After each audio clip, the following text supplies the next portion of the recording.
2 days ago in Auckland, New Zealand, Kelly J. Keane, a women's rights activist, was physically assaulted at her Let Women Speak event. She had called it Let Women Speak because she believes that women who have concerns about their sex-based rights are often silenced. And in an effort to disprove her arguments, large groups of angry men turned up to stop her from speaking. Here's an example of some of the protesters in action.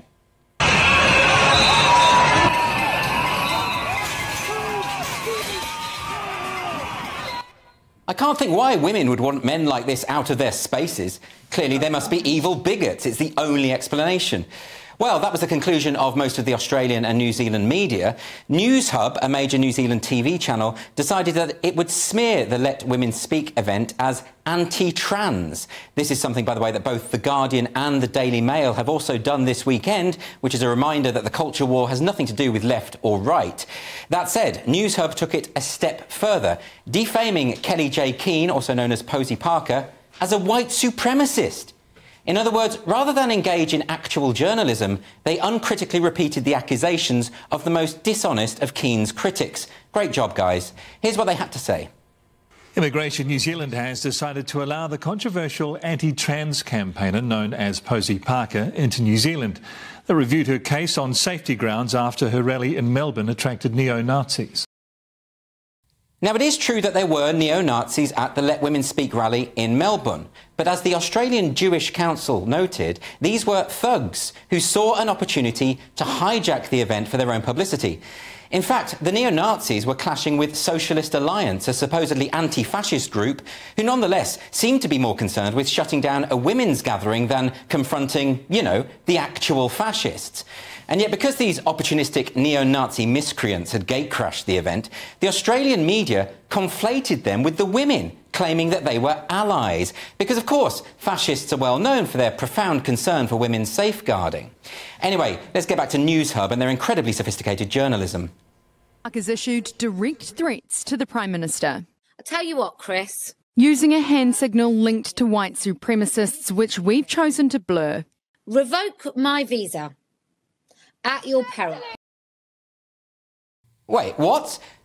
Kelly J. Keane has previously described white supremacy and racism as having no place in a civilised society. So if she was lying about that and wanted to keep her evil views secret, why would she start making overt white power gestures with her hand? None of this makes sense until you take away the blurring effect that NewsHub have put on the clip.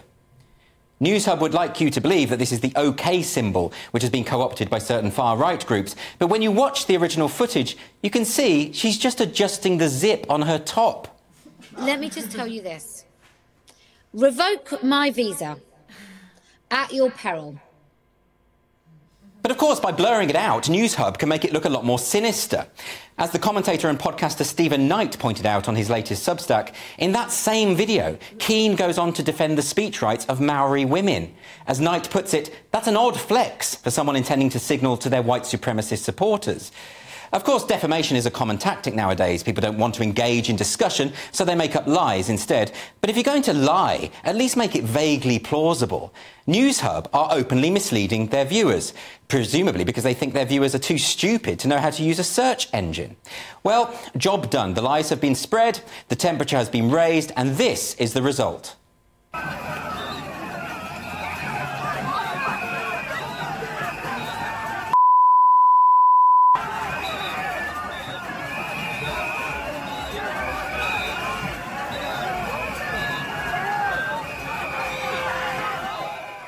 So this footage is from the Let Women Speak event in Auckland, and there's also now footage circulating online of an elderly female attendee being punched at full force in the face by one of the protesters. Like all bullies, they pick on the weakest targets. The footage itself is actually too disturbing for us to show. No police were present, just a baying mob, mostly men, pushing, shoving and screaming abuse at one woman. If the stewards hadn't been so courageous, Keane could have been killed. And that, of course, is where all of this is leading. We are continually hearing that there is bad behaviour on both sides of this debate. I'm sorry, this is just not sustainable anymore. I've seen a few women's rights campaigners use abusive terms, throwing insults, and yes, behaving badly. But I've never seen women's rights campaigners sending death threats, rape threats, or attempting to punch anyone who takes an opposing view. Yet we see this all the time from trans activists. Not trans people, by the way, most of whom want to get on with their lives in peace and are extremely ill-served by these so-called allies who claim to represent them. J.K. Rowling, who has never said anything transphobic in her life, is nonetheless smeared as a hateful bigot and inundated on a daily basis with death threats. She has said she received so many that she could paper the house with them. And this is the point. It isn't just one or two bad apples. This kind of behaviour is the norm in this particular activist community. If you don't believe me, you can take a look at the website turfisaslur.com, where you can see hundreds of screenshots of violent threats and imagery against women campaigning for their rights. I won't show the worst ones here, they're far too disturbing, but here are some of the milder examples. Any trans allies at Pride London right now need to step the F up and take out the TERF trash. Get in their faces, make them afraid. Debate never works, so F them up. If you're a TERF, you can get F'd with the business end of the barbed wire baseball bat. Stab a TERF today. Remember to twist the knife and then remove it. These examples go on and on and on and on. And you know who doesn't post messages like this? Women. And yet many of the people issuing these threats want us to believe that they are women. It's hardly the most persuasive tactic. Here's what one activist wrote after watching the violence in Auckland. I got turned on today watching the fear in Posie Parker's eyes. She actually was fearing for her life. And you know who doesn't get sexually aroused by mob violence? Women. And most men, as it happens, but definitely not women. And yet so many mainstream commentators refuse to condemn these activists. They think this is simply a fragile, marginalised group standing up for themselves. A group so marginalised that they have the support of all major corporations and public institutions, are able to call on the police to arrest those who refuse to use the language that they demand, and are able to bully and physically assault women who are gathering peacefully to express their views. And the media and political class cheer them on. And this is entirely backward, and it has to stop, because somebody is going to get seriously hurt. Look at this post from a couple of days ago by Stephen Shaviro, an academic at Wayne State University in Detroit.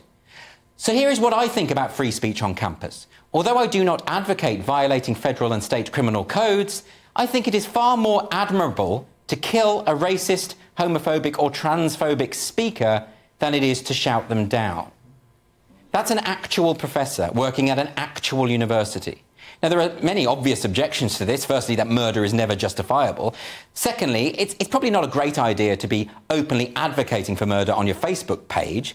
I mean, it's not a great endorsement for the institution, is it? Come to Wayne State University, kids, where you can be taught by total sociopaths. But what Shaviro fails to take into account is that virtually everyone who is branded a racist, homophobe or transphobe these days is nothing of the kind. And in that context, when these terms are so misused so often, surely it's a little unwise to be claiming that murdering anyone so described is admirable. And the history books are full of this kind of thing. People demonising certain groups as subhuman in order to justify appalling violence and atrocities.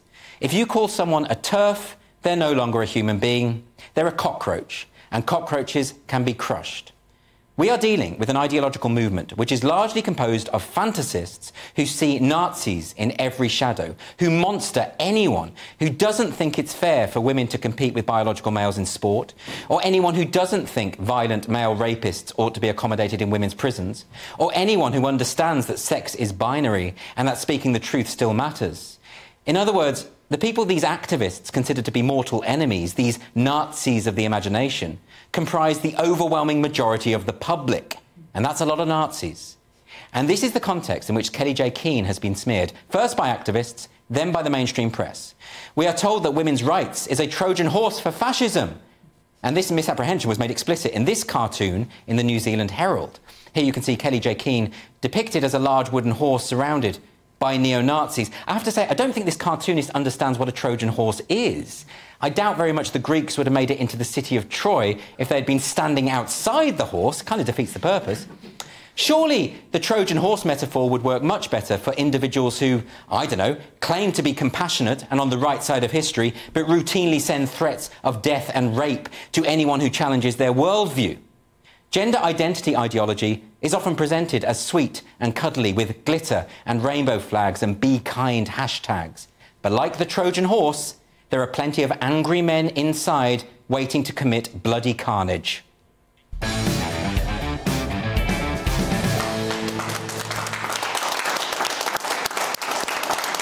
So in this section of Free Speech Nation, I want to discuss this issue with two fantastic guests. I have today the author Ella Whelan here in the studio, and down the line, Helen Joyce, Director of Advocacy at Sex Matters.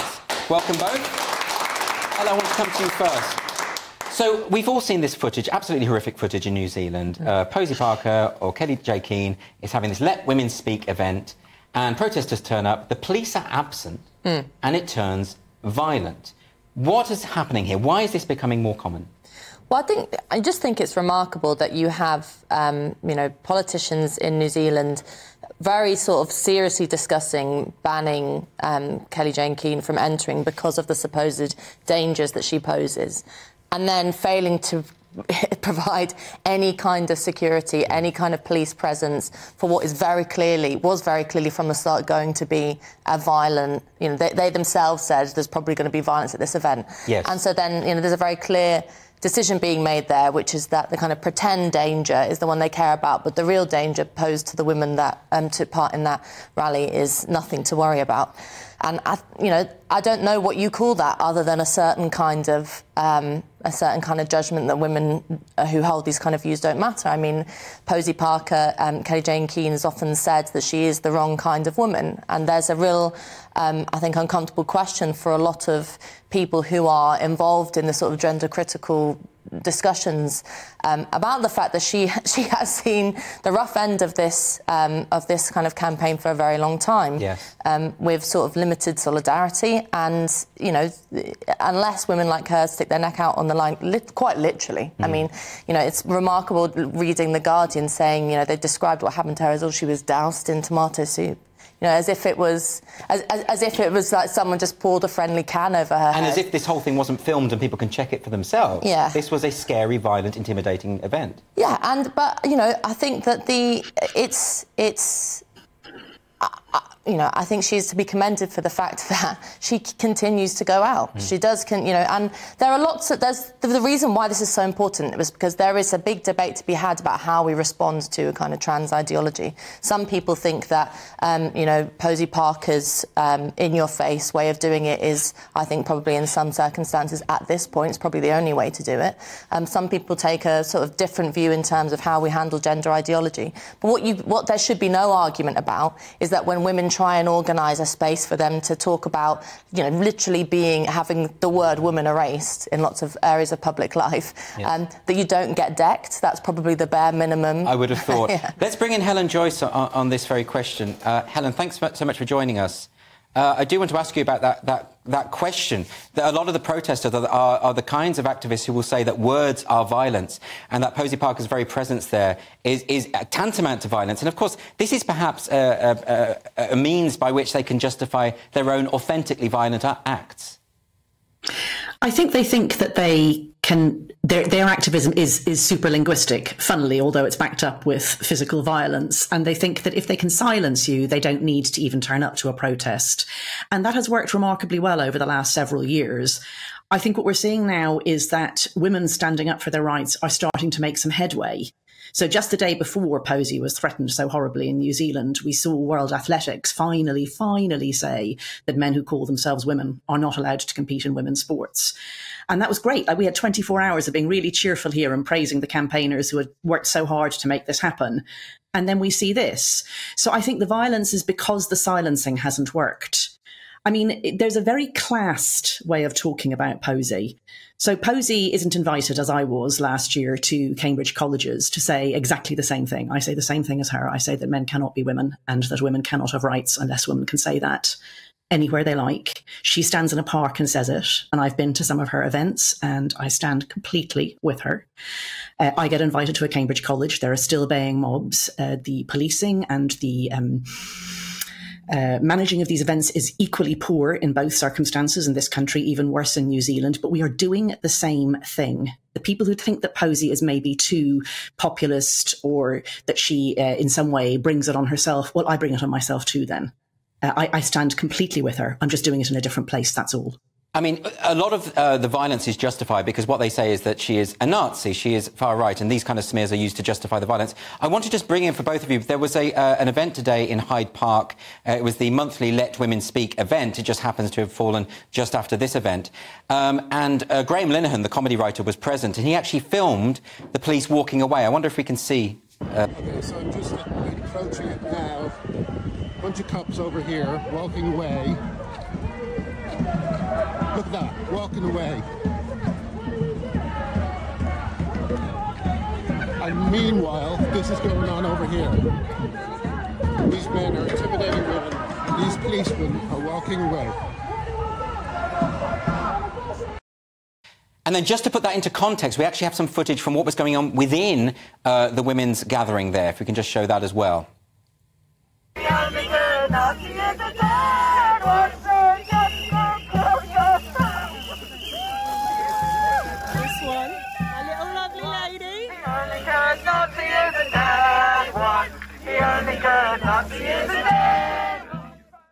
OK, so Ella, can I just ask you about this? So there we have the people speaking at Hyde Park, Speaker's Corner, which is what it's designed for, completely surrounded by protesters chanting, "The only good Nazi is a dead one." It strikes me that this tactic of smearing someone as a Nazi and then using that to justify violent behaviour, that seems to be the way it's going. Yeah, well, if we lived in a kind of normal world where we didn't throw labels around like this all the time and didn't take them so seriously, you would say like, this is such an incredibly childish way of responding politically to someone.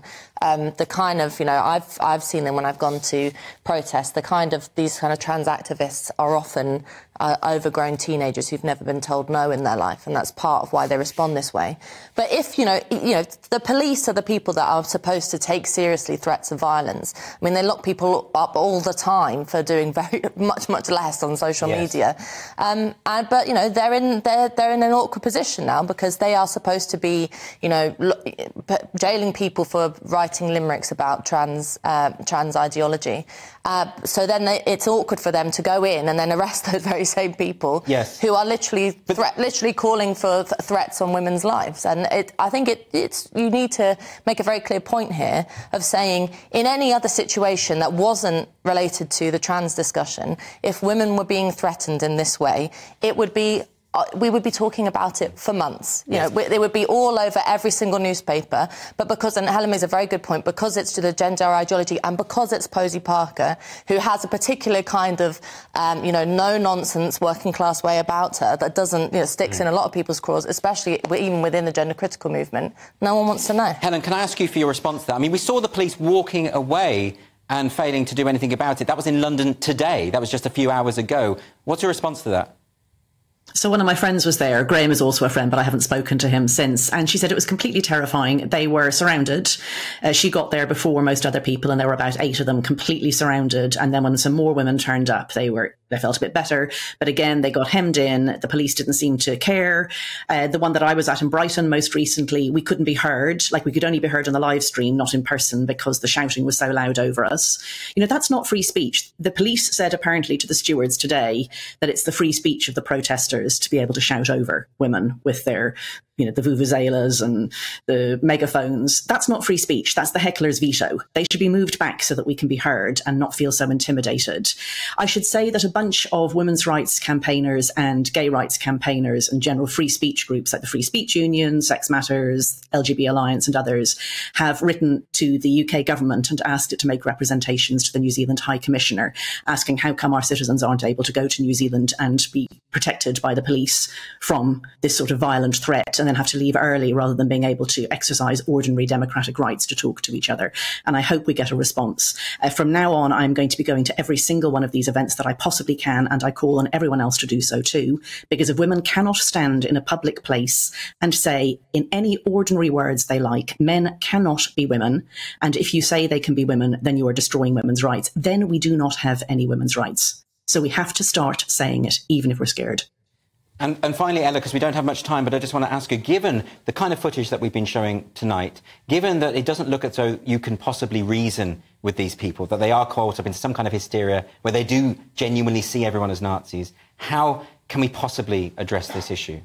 I think people have to start finding their mettle and standing alongside women who say these kind of things. And if you get called a transphobe and if you get into hot water in whatever part of your life, then so be it. I think there are things that are more important and that we have to sacrifice certain things in our life for, like, you know, saying things that are true, that women are women and men are men. And also I think we need to start calling out the police. I mean, I used to live in Brighton, and there was the annual EDL march, and it would be sort of like 6 drunk EDL members surrounded, protected by about 45 police, and then there was, you know, we would be on a counter demonstration. But you know, the idea that this is just how the police operate is an absolute nonsense.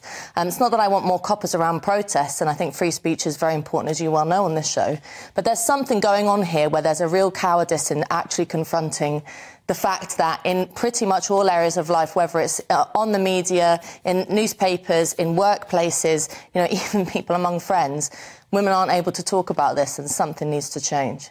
Ella Whelan and Helen Joyce, thank you both for joining me very much. Really appreciate it.